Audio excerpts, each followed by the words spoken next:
దుబాయ్లో టెన్షన్ వాతావరణం నెలకొంది. ఎయిర్పోర్టుపై ఇరాన్ భీకర దాడికి పాల్పడింది. ఇరాన్ దాడులతో భారీగా మంటలు ఎగసిపడుతున్నాయి. మిజైల్స్ దాడిలో ప్రయాణికులు ఒక్కసారిగా భయాందోళనకు లోనయ్యారు. దీంతో పరుగులు పెట్టారు. ఒక్కసారిగా బేస్మెంట్కి చేరుకుంటున్నారు. వాళ్ళంతా కూడా మిజైల్ దాడితో ఒక్కసారిగా భీతవాహ పరిస్థితి నెలకొంది. భయానక వాతావరణం నెలకొంది. వెంటనే వాళ్ళు కింద కాంక్రీట్ రూమ్స్ ఉంటూ ఉంటాయి, సేఫ్టీ రూమ్స్ అవి కంప్లీట్గా వాళ్ళకి. అంటే అక్కడికి వెళ్ళి బంకర్స్ కింద మాట్లాడుకుంటుంటారు. వాటిని ఆ బంకర్స్లోకి వెళ్ళిపోతారు. బంకర్స్లోకి వెళ్ళిపోయి ప్రాణాలను కాపాడుకునే ప్రయత్నం చేస్తారు. ప్రెసెంట్ బేస్మెంట్స్లోకి వెళ్ళిపోయే ప్రయత్నం చేస్తున్నారు. ఇరాన్ చేసిన దాడులతో భారీగా మంటలు ఎగసిపడుతున్నాయి. మిసైల్స్ దాడిలో ప్రయాణికులు పరుగులు పెడుతున్న విజువల్స్ మీరు చూడొచ్చు ఆర్టీవీ స్క్రీన్ మీద. దాడితో ఎయిర్పోర్ట్ అధికారులు అప్రమత్తమయ్యారు. ఎయిర్పోర్ట్ని ఖాళీ చేస్తున్నారు సిబ్బంది అంటే అర్థం చేసుకోవచ్చు. ప్రస్తుతం గల్ఫ్ దేశాలపై యుద్ధం ఆపేస్తామంటూనే దాడులకు దిగింది ఇరాన్. ఆ విజువల్స్ మీరు చూడడం జరుగుతోంది. అదిగో మీరు చూడొచ్చు దుబాయ్ ఎయిర్పోర్ట్లో ఒక్కసారిగా ఇఫ్ పాసిబుల్ ఒక్కసారి ఫుల్ ఫ్రంట్కి వెళ్ళే ప్రయత్నం చేద్దాం. వెళ్ళి ఆ విజువల్ని చూపించే ప్రయత్నం చేద్దాం. ఈ కథనం మిమ్మల్ని కాస్త కలవరపరచచ్చు. అయితే మిమ్మల్ని కలవరపడి గురించి మాట్లాడే ఉద్దేశం కాదు, కానీ ఇటువంటి కథనాలు చూసినప్పుడు కాస్త కలవరపడి గురే అవకాశం ఉంటుంది. కాబట్టి దీనికి సంబంధించిన జాగ్రత్తలు తీసుకోవాలని ఆర్టీవీ సూచించడం జరుగుతుంది. This is distributing content your description is highly advised. మీరు చూడొచ్చు ఎప్పుడైతే మిసైల్ దాడి జరిగిందో నల్లటి పొగ ఆ ప్రాంతాన్ని పూర్తిగా ఆవరించేసి మీరు చూడొచ్చు. అదిగోండి ఒక మిసైల్ వచ్చి పడుతుంది. పాసిబుల్ ఆ మిసైల్ని రౌండప్ చేసి చూపించే ప్రయత్నం చేద్దాం. ఆ మిసైల్ పడిన సందర్భంలో ఒక్కసారిగా ఎయిర్పోర్ట్లో పడిన తర్వాత పూర్తిగా నల్లటి పొగ ఆ ప్రాంతాన్ని ఆవరించేస్తుంది. మీరు చూడొచ్చు ఒక వైట్ కలర్ ఒక చిన్న మెరుపులో వచ్చింది. మీరు చూడొచ్చు చిన్న బ్లింక్ వచ్చింది అన్నమాట. ఆ బ్లింక్ వచ్చిన తర్వాత వెంటనే టప్పని కొట్టిపడేస్తుంది. ఎయిర్పోర్ట్లోకి దిగింది ఆ మిసైల్. వెంటనే పూర్తిగా దాడి దిగిన పరిస్థితి మీరు చూడొచ్చు. పక్కనే విమానాలన్నీ కూడా అక్కడ నిల్చొని ఉన్నాయి. దాదాపుగా 4-5 విమానాలు మనకు కనిపిస్తున్నాయి. అండ్ అక్కడ మీరు చూస్తే ఒక మెట్రో లాంటిది కూడా కనిపిస్తోంది. ఎప్పుడైతే మిసైల్ దాడి జరిగిందో పూర్తిగా ఆ ప్రాంతం అక్కడ సాధారణంగా ఏం జరుగుతుందంటే ఎయిర్పోర్ట్కి సంబంధించి వాళ్ళ రన్వే మీదో లేకపోతే అక్కడ దాడులు చేస్తుంటారు. సో దట్ ఏమవుతుంది, ఎప్పుడైతే రన్వే మీద అటాక్ జరిగిందో భారీ గొంతల ఏర్పడుతుంది. అంటే అక్కడ ప్రజలకు సంబంధించి కావచ్చు లేకపోతే ఇతరత్ర విషయాల్లో పెద్దగా ఇబ్బంది లేకపోయినప్పటికీ కూడా టేక్ ఆఫ్ తీసుకునే విషయంలో కావచ్చు లేకపోతే ఆ వ్యవస్థ పూర్తిగా దెబ్బతినే అవకాశం ఉంటుంది. ఎయిర్పోర్ట్ దెబ్బతిందంటే మళ్ళీ అది తిరిగి నిర్మించడానికి కొన్ని రోజులైనా సమయం పట్టేయచ్చు. ఎందుకంటే సేఫ్టీ చెకింగ్స్ ఉంటాయి, దాంతోపాటు అన్నీ కూడా. ఇప్పుడున్న సిచ్యువేషన్లో మీరు చూడొచ్చు ఎప్పుడైతే దాడి జరిగిందో. కానీ ఈ దాడి గురించి ఎందుకు మాట్లాడుకుంటున్నారు? గత కొన్ని రోజులుగా దాడులు జరుగుతున్నప్పటికీ ఈ రోజు జరిగిన దాడి గురించి ఎందుకు మాట్లాడుకుంటున్నారంటే కొద్దిసేపటి క్రితమే గల్ఫ్ దేశాలపై యుద్ధం ఆపేస్తానంటూ చెప్పుకొచ్చింది ఇరాన్. ఇది ఒక విధంగా చెప్పాలంటే అఫ్కోర్స్ ప్రపంచం అంతా నమ్మిన సందర్భం. ఎందుకంటే సారీ చెప్పుకొచ్చింది ఇరాన్ అధ్యక్షుడు మసూద్ పెజెష్కియాన్. ఆయన సారీ చెప్పుకొచ్చాడు గల్ఫ్ దేశాలకి. ఆయన సారీ చెబుతూనే ఇక గల్ఫ్ దేశాలపై యుద్ధం ఆపేస్తున్నాం. అండ్ ఒకవేళ గల్ఫ్ దేశాలు కనుక మళ్ళీ అమెరికాకు స్థావరాన్ని కల్పించి అమెరికాకు చోటిచ్చి అక్కడి నుంచి అమెరికా కనుక మళ్ళీ మా మీద దాడికి పాల్పడితే అప్పుడు తిరిగి మళ్ళీ యుద్ధానికి వెళ్తామనేది ఇటు గల్ఫ్ దేశాలను ఉద్దేశించి ఇరాన్ చెప్పుకొచ్చిన మాట. కానీ ఇప్పుడు చూస్తే ఆ మాట అన్న నిమిషాల వ్యవధిలోనే దుబాయ్ ఎయిర్పోర్టుపై దాడికి పాల్పడింది ఇరాన్. అంటే సంకేతాలు ఇచ్చే ప్రయత్నం చేస్తోంది. ఏమని? మా దగ్గర ఇంకా సత్తా ఉంది, మిజైల్స్ ఉన్నాయి, అవేం తగ్గిపోలేదు, అవి ఎక్కడ కొడబడలేదు, అన్నీ కూడా సంసిద్ధంగా ఉన్నాయి. నిన్న ఎక్కడో నేను చదివా, ఇంకా ఇప్పుడు వాళ్ళు యూజ్ చేస్తున్నవి 2014 లేకపోతే 2012 అప్పుడు తయారు చేస్తున్నామని, లేకపోతే అప్పటి స్టాక్ అని చెప్పి. I don't know how much it is correct. ఒకవేళ అదే కనుక ట్రూ అయితే 2014 ఎక్కడ, 2027 ఎక్కడ? అంటే ఎప్పటి నుంచి వీళ్ళు ప్రిపేర్డ్గా ఉన్నారో అర్థం చేసుకోవచ్చు. ఇంకొక రిపోర్ట్ ప్రకారం వాళ్ళ దగ్గర కేవలం 1000 మిసైల్స్ మాత్రమే మిగులు అనేది అందుతున్న సమాచారం. హూ నోస్ వాళ్ళ దగ్గర ఎన్ని ఉన్నాయో, అసలు ఎన్ని లేవు.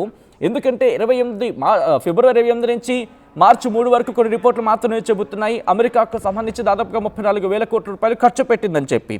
బట్ ఇదే సిస్టమ్ ఇప్పుడు వీళ్ళ దగ్గర ఉందా అంటే ఇంకా కంటిన్యూ చేయగలదా? ఇటువంటి సిచ్యువేషన్లో ఒక హై అలర్ట్ ఇచ్చే ప్రయత్నం చేస్తుందా? దుబాయ్ మీద దాడిని ఎలా చూడాలి? దుబాయ్ మీద దాడిని ప్రపంచం ఎలా చూస్తుంది? ఈ మాట నేను ఎందుకు ఇంత నొక్కి మాట్లాడాల్సి వస్తుందంటే కొద్దిసేపటి క్రితం క్షమాపణ చెప్పింది. ఏమని? మేము తప్పైంది, క్షమించండి, కానీ తప్పే అది, కానీ తప్పలేదు మాకు అది. ఇది మీరు కోరిన చేసుకున్నది, ఇప్పటికైనా మించిపోయింది లేదు. మీరు వెంటనే మీ ప్లేసెస్ నుంచి అంటూ చెప్పుకొచ్చింది. అసలు ఇంతకీ ఇక్కడ ఎవరిని నేరుగా భయపెట్టే ప్రయత్నం చేస్తోంది? ఇక్కడ గల్ఫ్ దేశాలను భయపెట్టే ప్రయత్నం కాదు. నిర్మోహమాటంగా, నిస్సంకోచంగా ఇది నేరుగా అమెరికాను భయపెట్టే ప్రయత్నమే. ఎందుకంటే మిడిల్ ఈస్ట్ గురించి మాట్లాడుకున్న సందర్భంలో పెద్ద ఎత్తున తన సైన్యాన్ని మోహరించడం జరిగింది అమెరికా. దాదాపుగా అటు ఇటుగా 48,000 మంది అనేది వినిపించేవాట కొన్ని రిపోర్ట్ల ప్రకారం. వాటిలో కొన్నిటి గురించి మనం మాట్లాడుకునే ప్రయత్నం చేస్తే గల్ఫ్ దేశాల గురించి మాట్లాడుకుంటే ఇరాక్లో తన సైన్యాన్ని మోహరించింది, ఎయిర్ బేస్ని పెట్టింది, ఏకంగా 2500 మంది సైన్యాన్ని అక్కడ మోహరించింది. పోనీ అక్కడితో ఆగిందా? ఆగలేదు అక్కడికి. మరి ముఖ్యంగా హైయెస్ట్గా మాట్లాడుకుంటే కువైత్లో అక్కడ ఏకంగా మ్యాసివ్ లాజిస్టిక్ హబ్ని ఏర్పాటు చేసింది. Forward head quarters US army సెంట్రల్కి సంబంధించి మాట్లాడుకుంటే అక్కడ ఒక బేస్ని ఏర్పాటు చేసింది. ఏకంగా 13,500 మంది సైన్యాన్ని అక్కడ మోహరించింది. అంటే మీరు చూస్తే కనుక 45,000 మంది మొత్తం సైన్యాన్ని గల్ఫ్లో మోహరిస్తే కేవలం కువైత్లోని. ఎందుకు కువైత్ అక్కడ కీలకం అది. అయితే కువైత్లో 13,500 మంది సైన్యాన్ని మోహరించిన అమెరికా, అందుకే ఇక్కడ మీరు గమనిస్తే కనుక ఇరాన్ మెయిన్ టార్గెట్ వచ్చేసి ఇప్పుడు మీరు చూసిన ఖతార్లో దాడి చేస్తుంది, కువైత్లో దాడి చేస్తూ ఉంటుంది, బహ్రెయిన్లో దాడి చేస్తూ ఉంటుంది, సౌదీ అరేబియాలో కాస్త తక్కువైనప్పటికీ దుబాయ్లో మళ్ళీ దాడి చేస్తూ ఉంటుంది. అండ్ ఈరోజు దుబాయ్లో దాడి చేయడానికి వెనకాల కారణం ఏంటి? అండ్ దుబాయ్ గురించి కూడా మాట్లాడుకోవాల్సిన సందర్భం. ఎందుకు ఇంతలా దాడి చేస్తున్నారనేది.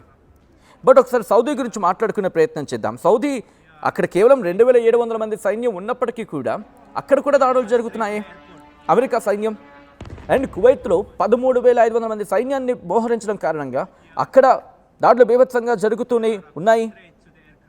అండ్ దుబాయ్ గురించి మాట్లాడుకుంటే అక్కడ కూడా అల్ దఫ్రా అని చెప్పి ఎయిర్ బేస్ ఉంది.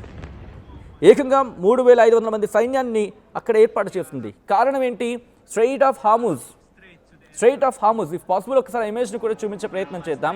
స్ట్రెయిట్ ఆఫ్ హార్ముజ్కి కరెక్ట్గా ఉంటుంది. ఒకవేళ కొట్టాలి అనుకుంటే స్ట్రెయిట్ ఆఫ్ హార్ముజ్ నుంచి ఏమైనా వెళ్లకుండా ఉండాలంటే కనుక ఇక్కడ దాడి చేస్తుంది. ఓకే అర్థమైంది, స్ట్రాటజీ అర్థమైంది. లెట్ మీ డీకోడ్ అండ్ మీరు కూడా డీకోడ్ చేసే ప్రయత్నం చేయండి. ఎందుకు దుబాయ్లో టార్గెట్ చేసింది ఈరోజు అంటే కనుక ఆల్రెడీ అమెరికాకు వార్నింగ్ ఇచ్చింది. ఏమని అమెరికా వార్నింగ్ ఇచ్చింది? ఫస్ట్ దాని గురించి మాట్లాడుకోవాలి. అమెరికా ఏమైనా వార్నింగ్ ఇచ్చింది? స్ట్రెయిట్ ఆఫ్ హార్ముజ్ దగ్గర ఈ రోజు నుంచి లేకపోతే రేపటి నుంచి వెషల్స్ వెళ్తాయి, ఆ వెషల్స్కి యుఎస్ నేవీ సెక్యూరిటీగా వెళ్తుందని చెప్పి వార్నింగ్ ఇచ్చిన తర్వాత ఈరోజు ఇదే దుబాయ్ మీద కొట్టడానికి కారణం ఏంటంటే మీరు చూడొచ్చు మ్యాప్, ఇఫ్ పాసిబుల్ ఒకసారి మ్యాప్ చూపించే ప్రయత్నం చేస్తే స్ట్రెయిట్ ఆఫ్ హార్ముజ్ దగ్గర పైన కింద ఉండేది దుబాయ్. అంటే ఒక హెచ్చరిక, మా సత్తా ఇంకా అవ్వలేదు, నువ్వు మమ్మల్ని తక్కువ అంచనా వేస్తున్నావు. ఒకవేళ దుబాయ్ కనుక వాళ్ళ మిలిటరీ స్థావరాన్ని అమెరికా వాళ్ళ యుఎస్ బేస్ని కనుక అక్కడి నుంచి తీసింది అనుకుందాం, లేకపోతే దుబాయ్ వాటిని కంట్రోల్ చేస్తుంది అనుకుందాం, ఇరాన్ తన పని తేలికవుతుంది. కాబట్టి ఇది ఒకే దెబ్బకి 2 పిట్టలు అంటారు కదా, అలాగా ఒకే దెబ్బకి ఇటు దుబాయ్ని బెదిరించినట్టు, అమెరికాకు తన సత్తాను చూపించినట్టు. అండ్ ఒకవేళ రేపు కనుక వెషల్స్ కనుక అటుగా వెళితే, స్ట్రెయిట్ ఆఫ్ హార్ముజ్ గుండా వెళితే కనుక ఎటువంటి పరిణామాలు ఎదుర్కోవాల్సి ఉంటుందనేది హెచ్చరిస్తున్న సందర్భం. అంటే బహుశా అప్పుడు యుఎస్ వెషల్స్ మీద దాడి చేస్తుందా? వాళ్ళ స్ట్రాటజీ మార్చొచ్చు. ఎందుకు యుఎస్ వెషల్స్ మీద దాడి చేయడం? ఎందుకంటే వాటి మీద దాడి చేయాలంటే టార్పెడోసో లేకపోతే సబ్మెరైన్స్ ఈ సిస్టమ్ కావాలి. గాలి నుంచి కొట్టడం కష్టం, ఇది అందరికీ తెలిసిన వాస్తవం దాదాపుగా. ఎందుకంటే వాటిని ఎక్స్ప్లోజివ్ అయితే చేయలేరు, వాటిని పేల్చడం సాధ్యం కాదు. వాటిని ఎప్పుడైనా నీటిలో అంటే లోపల వాటిని డ్యామేజ్ చేస్తేనే మునిగిపోయే అవకాశం ఉంటుంది, పడిపోయే అవకాశం ఉంటుంది. బయట నుంచి ఎంత దాడి చేసినా అవి అంత వేగంగా ఇబ్బంది పడవు. అంటే జరగచ్చేమో కానీ బట్ ఇంప్లోషన్ జరిగినంతగా పేలులా జరగదు, అంటే ఎక్స్ప్లోషన్లో అయితే మాత్రం జరగదు. కాబట్టి చాలా తెలివైన వ్యూహంతో వెళ్తోంది. ఇక్కడ కనుక దుబాయ్లో ఉన్న ఎయిర్ బేస్ని కనుక అమెరికన్ ఎయిర్ బేస్ని కనుక ఢీకొట్టగలిగితే, అక్కడ క్లియర్ చేయగలిగితే, ఎందుకని అక్కడ ఒక్కరు కాదు ఇద్దరు కాదు ఏకంగా 3,500 మంది తన సైన్యాన్ని మోహరించడం జరిగింది. అఫ్కోర్స్ ఎప్పుడైతే యుద్ధం ప్రారంభమైందో ప్రతి చోట డబుల్, అంటే 3,500 అనుకుంటే కనుక బహుశా ఇప్పుడు 7,000 మంది కూడా ఉండుండొచ్చు. ఎందుకంటే ఒక్కసారిగా సైన్యాన్ని పెంచింది పరిస్థితి. ఇటువంటి క్రమంలో ఇప్పుడు దుబాయ్ ఎయిర్పోర్ట్ని దాడి చేయడం వెనకాల కారణం ఏమై ఉంటుంది? రీజన్ ఒకటి, ఎయిర్ బేస్ అక్కడ ఉంది కాబట్టి మా సత్తా మీకు అర్థం అవ్వాలి అని చెప్పి ఒక ఇండికేషన్ ఇచ్చే ప్రయత్నం చేస్తున్న అనుకోవడంలో అతిశయోక్తి లేదు. ఒకవేళ ఇప్పుడు బహుశా ఇప్పుడు దుబాయ్ అయిపోయింది, ఒకవేళ నెక్స్ట్ ఖతార్ని కొట్టబోతుందా? ఖతార్ని కాకుండా ఎందుకు దుబాయ్ని టార్గెట్ చేస్తుంది? ఇది కూడా మాట్లాడుకునే ప్రయత్నం చేద్దాం. ఎందుకంటే ఖతార్లో ఉంది, మరి ఖతార్లో చూసుకుంటే 10,000 మంది సైన్యం ఉన్నారు అక్కడ. దాంతోపాటు లార్జెస్ట్గా మాట్లాడుకుంటారు యుఎస్ సెంట్రల్ కమాండ్ ఫార్వర్డ్ బేస్గా పనిచేస్తోంది. ఇది అల్ ఉదైద్ ఎయిర్ బేస్ ఉంది, ఏకంగా 1996లో అమెరికా అక్కడ ఏర్పాటు చేసిన బేస్. అది largest US base in the reason అని మాట్లాడుతూ ఉంటారు. మరి అటువంటిది ఖతార్ని కొట్టకుండా దుబాయ్ని ఎందుకు ఈరోజు దాడి చేస్తుంది? There is a logic behind that. ఎందుకంటే ఒమాన్ కానీ ఖతర్ కానీ ఈ రెండూ కూడా ఇటు ఇరాన్కి అమెరికాకి ఇజ్రాయెల్కి మధ్య సంధి కుదిర్చే ప్రయత్నం చేస్తున్నాయి, మీడియేటర్గా మాట్లాడే ప్రయత్నం చేస్తున్నాయి, మీడియేషన్ ప్రయత్నం చేస్తున్నాయి, సంధి కుదిర్చే ప్రయత్నం చేస్తున్నాయి. ఇప్పుడు ఖతార్ కూడా ఒకటే మాట ఉంటుంది. మీకు గుర్తుంటే లాస్ట్ ఈ కాన్ఫ్లిక్ట్ స్టార్ట్ అవ్వకముందు ఇరాన్కి అలాగే అమెరికాకు మధ్య చర్చలు జరిగిన సందర్భం ఒమాన్ కావచ్చు, ఖతార్ కావచ్చు, ఇవి కదా ఉన్నాయి. అందుకే ఖతార్ అంది, నేను మీకును అమెరికాకు మధ్య సయోధ్య కుదిర్చే ప్రయత్నం చేస్తూ ఉంటే మీరు నా మీద బాంబులు వేస్తారని చెప్పి అప్పుడు వెంటనే సెల్ఫ్ డిఫెన్స్లో పడింది కదా ఇరాన్ విదేశాంగ మంత్రి అబ్బాస్ అరాక్చి బయటకు వచ్చి ఏమనాల్సి వచ్చింది? గుర్తుపెట్టుకోండి, ఇది మీ మీద దాడి చేయట్లేదు, మీరు అలా తీసుకోవద్దు, అండ్ మీకు ఇప్పటికైనా మించిపోయింది లేదు, మీ దగ్గర ఉన్న మీ దగ్గర ఉన్న అమెరికా బేసెస్ని, మిలిటరీ బేసెస్ని పంపించేయండి, మీకు మాకు ఇంకేం ఉండదు, మీకు మాకు ఎటువంటి గొడవలు ఉండవు, ఎటువంటి దాడులు ఉండవు, ఫస్ట్ అక్కడి నుంచి పంపించేయండి అని చెప్పి. కానీ ఖతర్ పంపించిందా? లేదు. ఒమాన్ పంపించిందా? Biggest question mark. And Kuwait, Jordan, Saudi Arabia, Bahrain, Iraq, Syria ఎవరైనా పంపించారా? Just they have to question themselves. And ఇంకా ఇది పెరగడానికి కారణం ఏంటి? వీళ్ళంతా మళ్ళీ ఒక స్టేట్మెంట్ ఇచ్చారు గల్ఫ్ దేశాలన్నీ చెప్పి. ఏమంటున్నాయి? ఇరాన్ మేము చాలా సంయమనం పాటిస్తున్నాం అండ్ మేమందరం కలిసి సెల్ఫ్ డిఫెన్స్ వేలో కనుక ముందుకు వెళ్తే దేనికైనా సిద్ధం, ఎంతకైనా తెగిస్తాం. దాడి చేస్తామని చెప్పలేదు, దాడికి వెళ్ళిపోతామని చెప్పలేదు, మిమ్మల్ని లేపేస్తామో, పీకేస్తామో, లేక పొడి చేస్తామో, చంపేస్తామో, ఇదేమేం చెప్పలేదు. కానీ దాడికి మాత్రం సిద్ధం. కానీ వెళ్ళే అవకాశం ఉందా? ఎందుకంటే ఆ క్వశ్చన్ మార్క్ వాళ్ళు ప్రశ్నించుకోవాలి. అమెరికా బేస్ లేకపోతే అమెరికా డిఫెన్స్ని చూసుకొని వాళ్ళ డిఫెన్స్ని వాళ్ళకు అంటే ఒక లెవెల్ వరకు మాత్రమే ఎస్టాబ్లిష్ చేసుకున్నారు, అది దాటి వాళ్ళు ఎస్టాబ్లిష్ చేసుకోలేదు.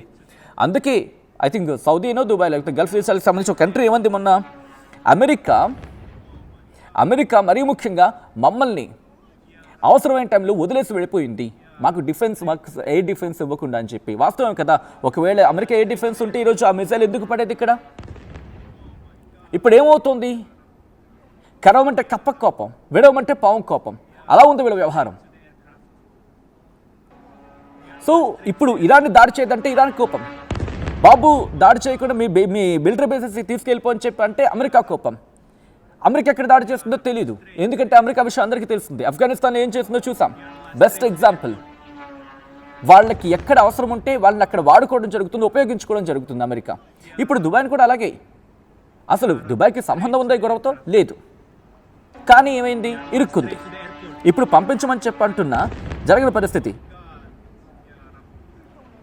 సో ఎవరో ఫాల్స్ న్యూస్ అంటున్నారు. Just please go and check on the social media, లేకపోతే గూగుల్ చేయండి. రీసెంట్గా జరిగిన దాడి అది. అండ్ మీరు ఆ విజువల్ని కూడా చూడొచ్చు. కొంతమంది కూడా కమెంట్ చేయడం జరిగింది when I'm doing my last program. వాళ్ళన్న కమెంట్ నేను చదివినిపించే ప్రయత్నం చేస్తాను.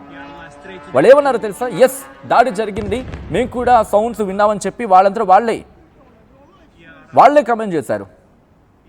Yes, Mahesh Chellingi, I don't know మీ ప్రొఫైల్ కాస్త అటు ఇటు చదివి ఉండొచ్చు కాక, ఐఎమ్ సారీ ఫర్ దాట్, ఒకవేళ నేను హర్ట్ అయ్యింటే. ఆయన ఏమన్నారంటే 10 minutes back 8 missiles came, all are intercepted on sky, fighter jets are roaming now here Abu Dhabi UAE. ఎవరైతే ఫాల్స్ న్యూస్ అంటున్నారో, hope you get a clear answer for this, and it's not a false answer and it's not a fake news. వాళ్ళే చెప్తున్నారు కదా, of course కొన్ని intercept చేయడం జరిగిందని చెప్పి, but కొన్ని ఎప్పుడైతే ఇంటర్సెప్ట్ చేసిన తర్వాత 1-2 పడుతూ ఉంటాయి. ఒకవేళ వాళ్ళు గంపగుత్తగా, లేకపోతే స్వామ్ ఆఫ్ డ్రోన్స్ కావచ్చు, లేకపోతే వీళ్ళు ఒక్కసారిగా ఆ మిజైల్స్ని గంపగుత్తగా పంపించే ప్రయత్నం చేస్తే, అంటే 10 లేకపోతే 100 మిజైల్స్ని పంపించినప్పుడు 1-2 పడే అవకాశం ఉంటుంది. అండ్ ఇప్పుడు పరిస్థితి చూసుకుంటే కనుక ఇంకా మారిపోతుంది. అండ్ దుబాయ్ మీద దాడి జరగడం అనే అంశాన్ని ఇప్పుడు దుబాయ్ ఎలా చూస్తుంది? ఎందుకంటే మనం ఒక స్టేట్మెంట్ ఇచ్చింది కదా, విడిచిపెట్టేది లేదు, ఎలాగైనా మేము మా సెల్ఫ్ డిఫెన్స్లోకి వెళ్తాం, మా సెల్ఫ్ డిఫెన్స్ అంటే ఏంటో చూపిస్తామని చెప్పి అంటుంది కదా. ఇప్పుడు కొద్దిసేపటి క్రితం సారీ చెప్పింది ఇరాన్, కానీ ఇప్పుడు దుబాయ్ ఏమంటోంది? లేదంటోంది కదా, ఎందుకంటే మా మీద దాడి జరిగితే మేము వదిలేది లేదంటోంది. అలాంటప్పుడు ఈ సారీని యాక్సెప్ట్ చేయడం జరుగుతుందా, వెళ్ళే ప్రయత్నం చేస్తుందా అనేది ఇప్పుడు కీలకంగా మారుతోంది. సో ఇటువంటి సందర్భంలో ముందుకు వెళ్ళే అవకాశం ఉందా? ముందుకు వెళ్ళి యుద్ధానికి వెళుతుందా? లేదా ఇరాన్ మాట విని తన మిలిటరీ బేస్, అక్కడున్న అమెరికా మిలిటరీ బేస్ని వెనక్కి తీసుకోమని చెప్పి అమెరికాకు చెబుతుందా? చెప్పే సాహసం చేస్తుందా? లేదు, కాదు, కూడదని చెప్పి గతంలో గల్ఫ్ దేశాలు ఒక మాట అన్నాయి కాబట్టి, అమెరికా మమ్మల్ని కాపాడలేదని చెప్పి దాన్ని సాగ్గా చూపించి బాబు దయచేసి మీరు ఇక్కడ కామ్ అయిపోండి, మీరు ఇక్కడి నుంచి వెళ్ళిపోండి, మా ప్రజల ప్రాణాలు ముఖ్యం, మా ఎయిర్పోర్ట్స్ మాకు ముఖ్యం, మాకున్న మా ఇన్ఫ్రాస్ట్రక్చర్ ముఖ్యం. ఎందుకంటే ప్రస్తుతం ఇవన్నీ మళ్ళీ పర్యాటకం మీద కాన్సన్ట్రేషన్ చేస్తున్నాయి. ఇన్నాళ్ళు ఆయిల్ మీద కాన్సన్ట్రేషన్ చేసిన గల్ఫ్ దేశాలు ఇప్పుడు పర్యాటకం టూరిజం మీద కాన్సన్ట్రేషన్ చేస్తున్నాయి, ఇన్ఫ్రాస్ట్రక్చర్ని డెవలప్ చేసుకుంటున్నాయి, 100 కోట్ల పెట్టుబడులు పెడుతున్నాయి వాటి మీద. ఇప్పుడు ఇది కనుక జరిగితే ఏమవుతుంది? ఇప్పుడు పూర్తిగా దీని మీదకి వెళ్తే ఏమవుతుంది? ఇటు వాళ్ళకున్న ఆయిల్ రిఫైనర్స్ మీద దాడి జరుగుతున్నాయి కదా. దీని గురించి డీటెయిల్గా మాట్లాడుకునే ప్రయత్నం చేస్తున్నప్పుడు, ఎందుకంటే యూఏఈ దుబాయ్ గురించి మాట్లాడుకుంటే ఫిబ్రవరి 8న దాడులు ప్రారంభమయ్యాయి. ఇరాన్ తన ఆపరేషన్ ఎపిక్ ఫ్యూరీ అంటే అమెరికాకు సంబంధించిన ఎపిక్ ఫ్యూరీకి దానికి ధీటుగా జవాబిచ్చే క్రమంలో మిజైల్స్ని ఉపయోగిస్తోంది, డ్రోన్స్ని వేయడం జరుగుతోంది. దుబాయ్లోని ఫెయిర్మౌంట్ హోటల్ దాని మీద ఏకంగా మిజైల్స్కి సంబంధించి ఆ శకలాలు పడ్డాయి కదా, మంటలు కూడా చెలరేగాయి కదా. జబల్ అలీ పోర్ట్ అక్కడ కూడా పెళ్లిళ్ళు సంభవించాయి. అయిపోయిన తర్వాత గత ఆదివారం కరెక్ట్గా రేపటికి ఒక వారం ఎయిర్పోర్ట్ మీద దాడి జరిగింది, బుర్జ్ అల్ అరబ్ మీద దాడి జరిగింది. దాదాపు అర్ధరాత్రి 12:30 ప్రాంతంలో దుబాయ్ ఇంటర్నేషనల్ ఎయిర్పోర్ట్ డిఎక్స్బి అక్కడ టెర్మినల్ 3పై డ్రోన్ దాడి జరిగింది. ఏకంగా ప్రయాణికుల లాంచ్ దెబ్బతింది. అప్పుడు 4 సిబ్బందికి కూడా గాయాలయ్యాయి. ఆ తర్వాత తెల్లవారుజామున బుర్జ్ అల్ అరబ్ ఆ హోటల్ బయట డ్రోన్కి సంబంధించి శకలాలు పడి చిన్న మంటలు అంటుకున్నాయి అక్కడ. వెంటనే ఎమర్జెన్సీ అలర్ట్ వచ్చింది. ఎమిరేట్స్ ఫ్లై దుబాయ్ విమానాలు వెంటనే రద్దు అయ్యాయి అక్కడ. ఆ తర్వాత the very next day American కాన్సులేట్ని టార్గెట్ చేసింది. అమెరికన్ కాన్సులేట్ మీద దాడి జరిగింది. ఇరాన్ డ్రోన్ దాడి చేయడంతో కాన్సులేట్ అక్కడే మంటలు అంటుకున్నాయి. అయితే అదృష్టవశాత్తు ప్రాణ నష్టం జరగలేదు.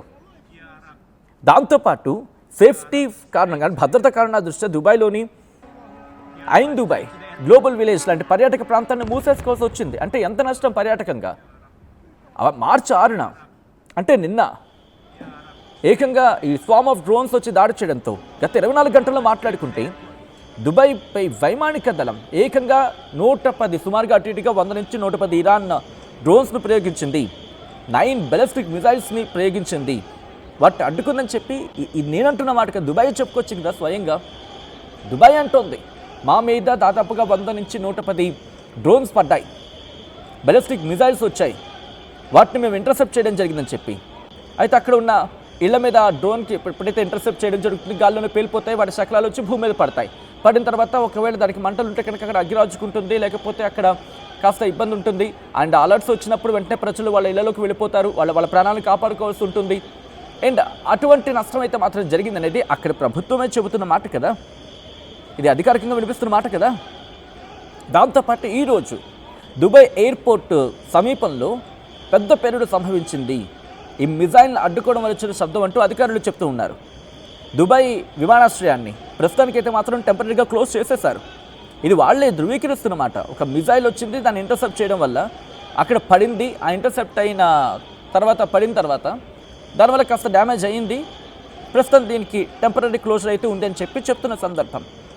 అయితే ఇప్పటి వరకు కూడా చూసుకుంటే పర్యాటకం విమానయానం మీద తీవ్రమైన ప్రభావాన్ని చూపిస్తోంది. దుబాయ్లో పరిస్థితి ఇంకా దారుణంగా వెళ్ళిపోతోంది. సో పూర్తిగా అయితే మాత్రం ప్రస్తుతం అల్లాడిపోతున్నారు అక్కడ ప్రజలు, భయపడిపోతున్నారు. దుబాయ్ వైపు నుంచి వెళ్ళాలంటే ఆలోచిస్తున్న క్రమం మీరు చూడొచ్చు. ఒక్కసారి డ్రోన్ దాడి కదా, మిజైల్ దాడికి సంబంధించి మీరు చూడొచ్చు. ఇఫ్ పాసిబుల్ ఒక్కసారి మిజైల్ని రౌండప్ చేసి చూపించే ప్రయత్నం చేద్దామా? ఎందుకంటే చిన్న ఆ స్పార్కిల్ వస్తుంది, చూసే ప్రయత్నం చేయండి. అది పడే సందర్భంలో చిన్న స్పార్కిల్ వస్తుంది. ఇఫ్ పాసిబుల్ ఒకసారి ఫుల్ ఫ్రేమ్కి వెళ్ళే ప్రయత్నం చేద్దామండి. దుబాయ్ ఎయిర్పోర్ట్పై జరిగిన దాడికి సంబంధించిన విజువల్ని, ఆ విజువల్ని చూస్తే మీకు అర్థమవుతుంది ఆ తీవ్రత ఎంత ఉన్నది. మీరు చూడొచ్చు, ఫస్ట్ నుంచి మనం ప్లే చేసే ప్రయత్నం చేసినప్పుడు అదిగో అదిగో ఒకసారి మీరు చూస్తే ఎప్పుడైతే పడిందో ఢామ్మని శబ్దం, పూర్తిగా అక్కడ చల్లాచదరిగా పడిపోయాయి అక్కడ ఉన్న వస్తువులు. ఆ సౌండ్ కూడా వినిపిస్తుంది చూడండి. అదిగో ఒక మోటార్ సైకిల్ వెళ్తే సాధారణంగా రోడ్డు మీదకి వెళ్తున్నప్పుడు ఆ సైలెన్సర్ పాడైపోతున్నది, సైలెన్సర్ సౌండ్స్ మార్చిన వస్తుంది కదా, సార్ చూడొచ్చు. అటువంటి శబ్దంతో ఒక్కసారిగా ఢీకొట్టిన పరిస్థితి అది. సో దీంతో ప్రస్తుతం పరిస్థితి ఇది. ఇప్పుడు దీని గురించి ఎందుకు మాట్లాడుకుంటున్నారంటే అది పడిన తర్వాత అటుగా వెళ్తున్న మెట్రో రైలుకి సంబంధించి మీరు చూడొచ్చు, అటుగా మెట్రో రైలు కూడా వెళ్తోంది అటు. దాంతోపాటు దుబాయ్ ఎయిర్పోర్ట్ మీద భీకర దాడిది. ఈ మధ్యకాలంలో అంత ఎక్కువగా ఇప్పుడు లేదు అనేది వినిపించే మాట. సో అటువంటి సిచ్యువేషన్. ఒక్కసారి ఆ విజువల్స్ చూద్దాం. Straight to the airport. Oh my God. Ya Rab. Ya Rab. Straight to the aircraft. Ya Allah, straight to the airport. Oh my God. Ya Rab. Ya Rab. Ya Rab. Straight to the aircraft. అసలైన తొలి వెలుగు. Follow WhatsApp @తొలి వెలుగు official.